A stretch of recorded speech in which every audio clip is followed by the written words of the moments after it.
Morning, good afternoon, dear friends, colleagues, and viewers. It's my pleasure to introduce our new speaker today, Dr. Irene Gabashvili. She's joining us from Waltham, right, Tennessee, Smoky Mountains, and today we'll have a podcast style conversation. You probably recall our conversations with Dr. Samuel Nugi and Dr. Angela Lee. So we had more like question answer. But Dr. Irene will show us also some videos to introduce the point and the view on sustainability, how new ideas sometimes come from the joke, from the laughter, from looking absolutely strange and weird, but they nevertheless precipitate something practical and useful that we use every day.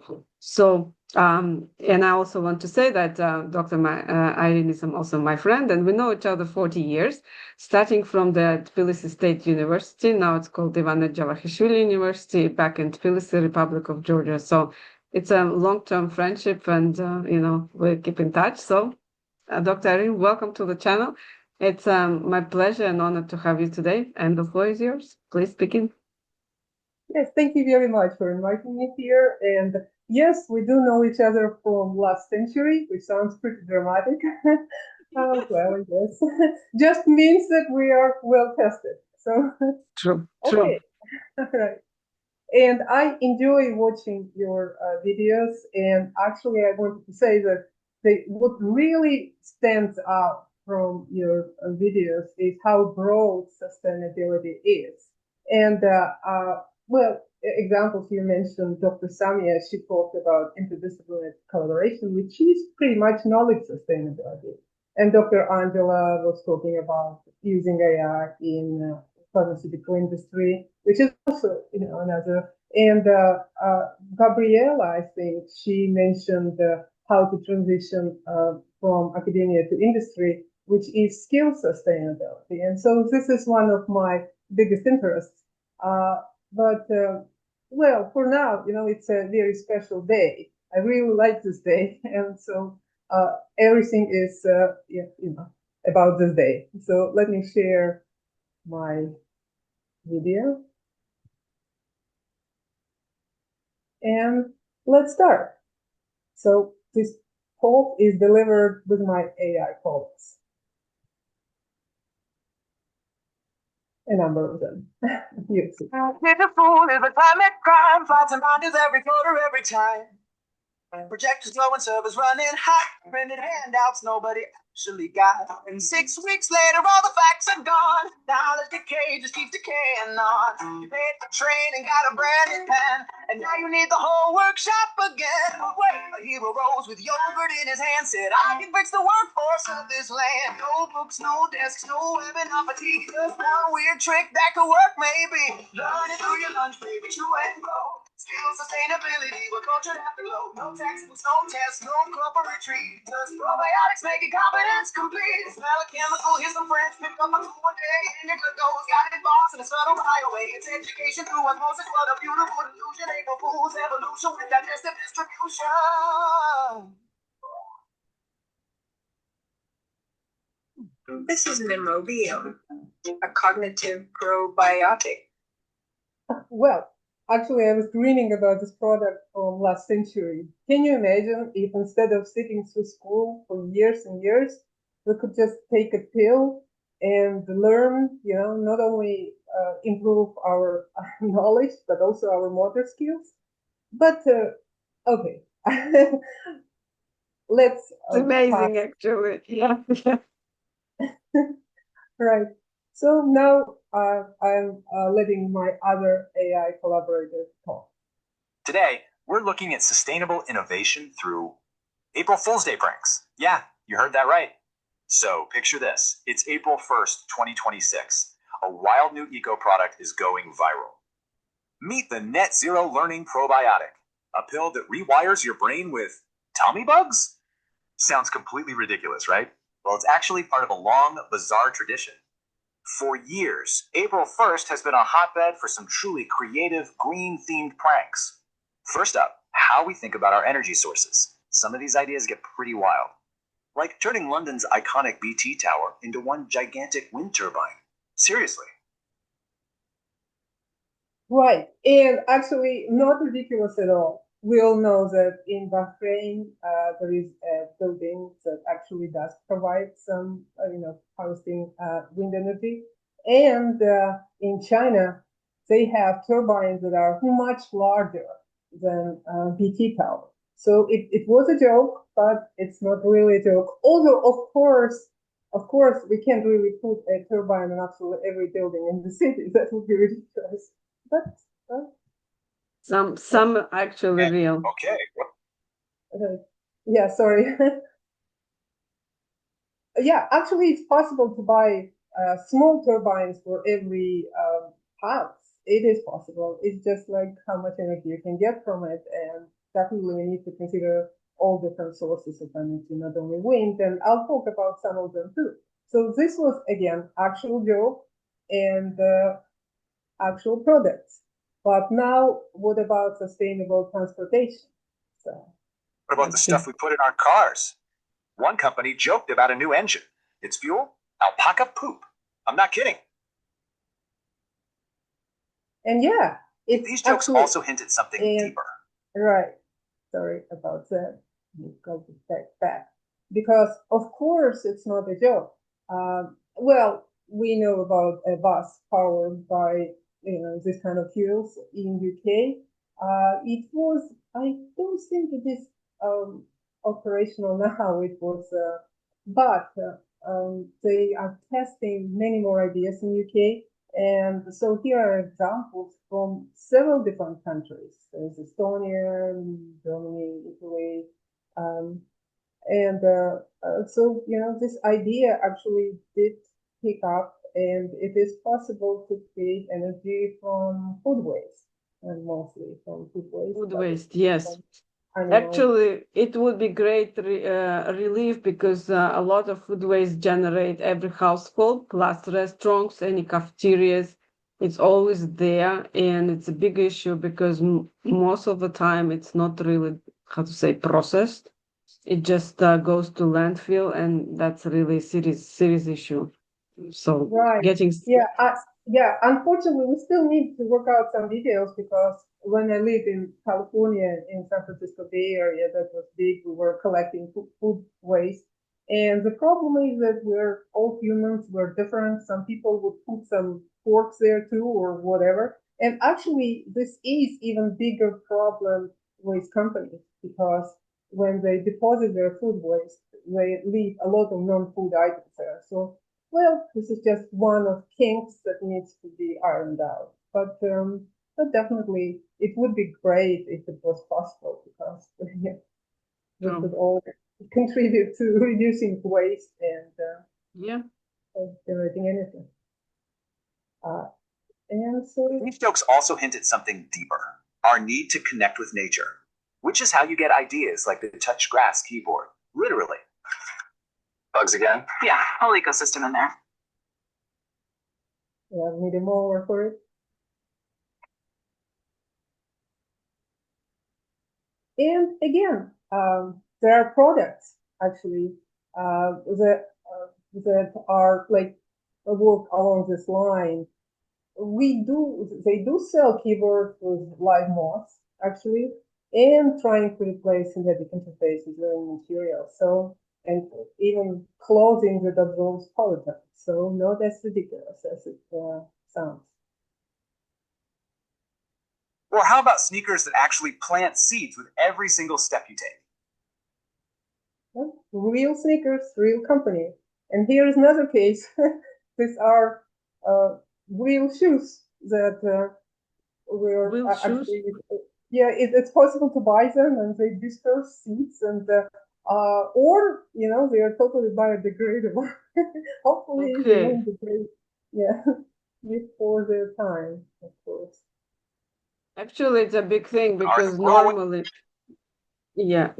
shoes are not biodegradable. They even like when you want to recycle them, usually you get the signs that please do not put it in recycling waste, that they are not recyclable. So it's a really issue. So at least to get some thinking process now. to materialize would be useful for future, or Right. maybe for today. Yeah. Even our throwaway culture gets a surprisingly tasty makeover in these pranks. The idea is just genius. Why throw away your fork when you can just eat it? Right. From chocolate.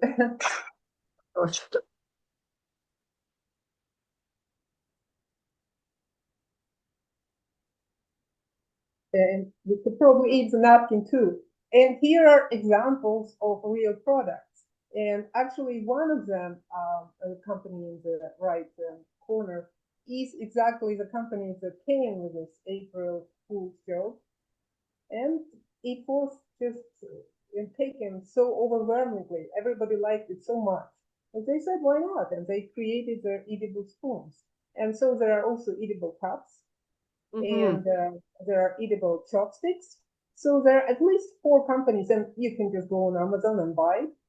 So yeah, there are real products. Of course, there are challenges because plastic is super cheap.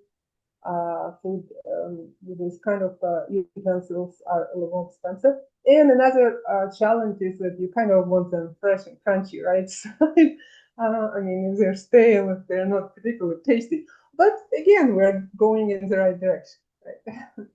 So, and next. So, what's the real point of all these elaborate jokes? Why do we love them? Because they show us that caring for the planet doesn't have to be a drag, it can be fun. It's all about injecting a little bit of playfulness into a pretty serious conversation. And here's how it works: an absurd idea makes us laugh, and that laughter reveals a real desire. That shared laugh opens up a space to have a real conversation about what's actually possible. And the line between a joke and a real product is way thinner than you might think. Think about it. Dyson's air purifying headphones sounded like a prank at first, didn't they? So it makes you wonder, what absurd idea from today will be totally normal in 2036? Yes, that's a good question. I think we can talk about it. So where do you want to start? I mean, I have some questions, but where do you want to Right. start? Yeah, well, lots of ideas, and I'm interested in many of them. But of course, I started from skill sustainability, and I think it is a big problem, big serious problem, because education sustainability, this education that you need to spend years and years to attain, and which is expensive, and in the end doesn't count to anything because here you are the minute you graduate, you're already outdated, right? So how do we address that? But of course, it's a large topic, and it definitely deserves its own presentation, a serious Yes. presentation. So I'm catching on that. So basically, I suppose we can meet separately and just discuss that because this is big topic. And, it would be great to have a separate recording for that. I imagine many people would relate to that. And not just new generation who's starting their journey, but also people on crossroads who change career path or want to try something new. Obviously, many of them don't have 5 years to invest, just like you said. Or even sometimes like 2 years is already a stretch. So like what would be optional, realistic, but also something that gives them good structured knowledge that they can apply and feel that it's not just another course I take, but something which has a system and brings them to the diploma, certificate, degree. So yeah, that's huge topic. I totally agree with that. And there are also other things that we can probably combine, like tools, for example, to learn language or to test Right. language. So those things can be also discussed for sure. So beyond that, like you mentioned, from the sustainability standpoint, so a lot of this was focused on waste generation and how to use waste. So I imagine that some of these ideas will persevere and some maybe not succeed. But from your perspective, what ideas you see coming through as the product? I mean, beyond what you just shared? Well, I actually think that almost practically any April Fools, unless it's completely just for fun but almost any has some truth in it and can definitely succeed. And that's exactly what. If we talk about different other type of products, Mm-hmm. Gmail was created as an April Fool's joke, and um, quite a number. iPhone was basically an April Fool's joke also, because they were joking about, oh, what if you could have this functionality on just a phone? At the time, it sounded absurd. But of course, the skill sustainability, I wish, you remember Duolingo Pillow, where you just buy a pillow and overnight you learn a language? I love that too, definitely. Also, of course, you can imagine if this product exists, then it would be a small font saying that, you may see occasional advertisements in your True. dreams. True. But Yeah. yeah, definitely. Knowledge sustainability and being able to learn quicker, being able to adapt quicker.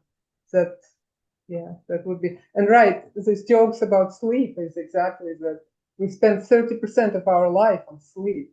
Can we use that too somehow for something Yes, I productive? think some people will object, but if brain can in parallel absorb some information without, damage of the managing the body quietly, then definitely that would be an avenue.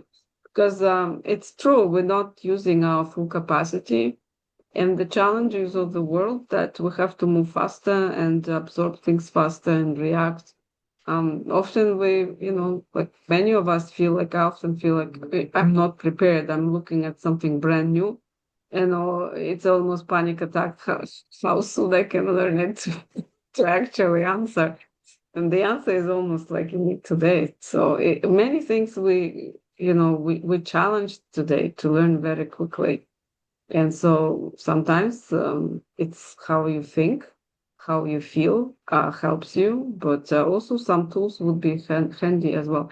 I noticed that many people now focusing on the images, right? So to learn through visuals. Um, I mean, using AI even, but also learning through visuals that it stands better. I mean, as information stays with us better, longer. Um, more impression, I guess, lives with us, so we can Right. move Yeah, that's faster. how. Any thoughts? Yeah. Yeah, that's right. That's how we learn as children.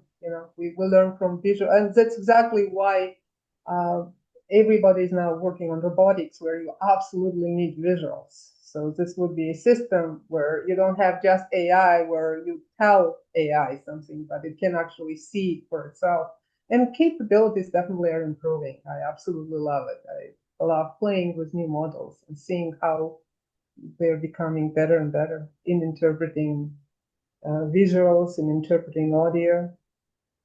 What, like from your perspective or from your experience, which systems you see more, easier to adopt or better in terms of information knowledge they bring? Maybe some highlights for the viewers. Uh, well, I'm reviewing things all the time. I in healthcare also, and it's well, you definitely know that there are several front runners, and there is no need really to mention. Everybody knows them. So this particular, when I said AI colleagues, so it was Notebook LM, which is Google's model, as it was talking, making Hmm. presentation, and Suno AI was singing. And of course, I actually partially it was even my voice synthesized, because I can use Suno to make an avatar talk in my voice with my accent. That's amazing, definitely. But of course, I love Anthropics tools, and I used here for some videos I used Sora, I used Grok's Imagine, and yeah, I kind of love them all, and I understand that there will be no one winner. There will be um, many interesting things happening, and of course, what is happening in robotics is also amazing. True, true. But it's interesting you mentioned email created as a joke on April Yes, Fool's Day.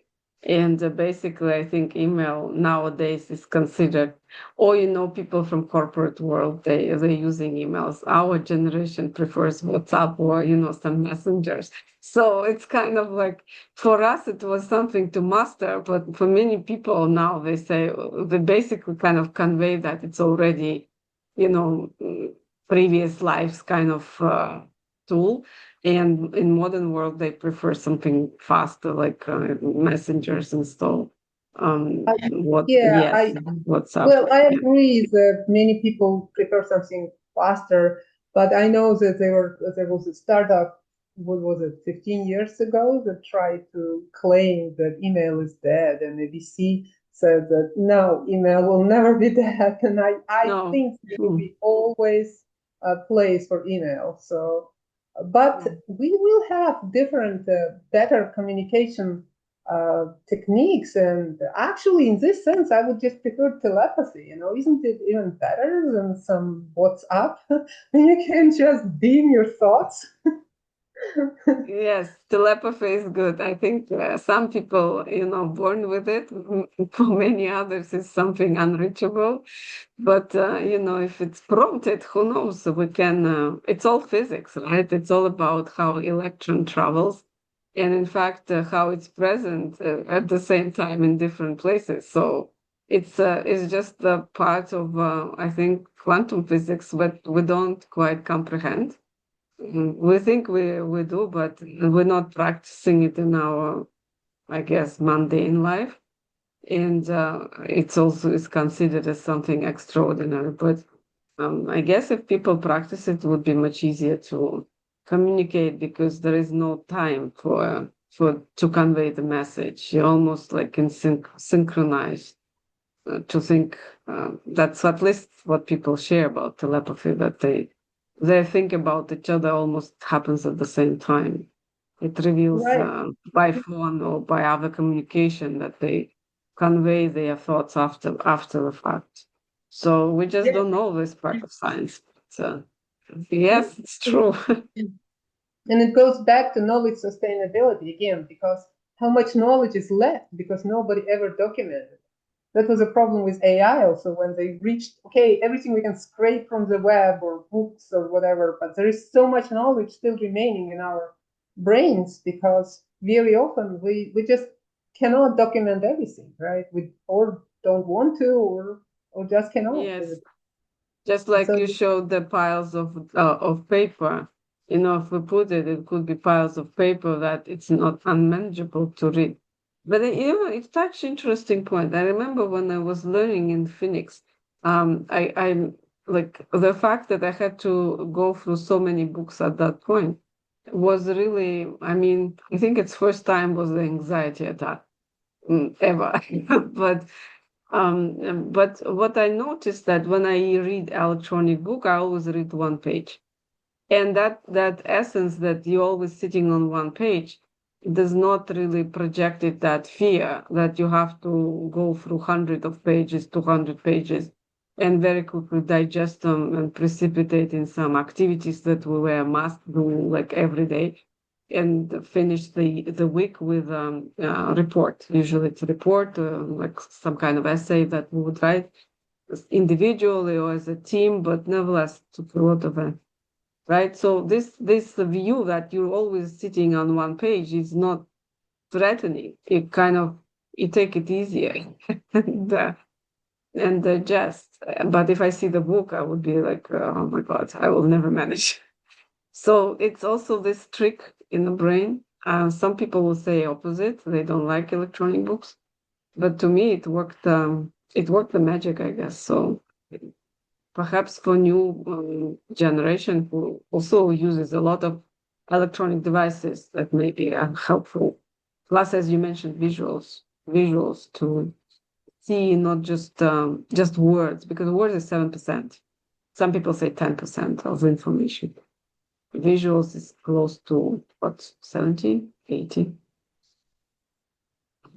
So, any other ideas you would like to share? Because I think we're still good on time, but Right. Well, I'm sure we'll meet again and talk about other ideas. There are a lot, definitely. Healthcare sustainability is a very interesting topic. And, it's better not to start because we'll never end.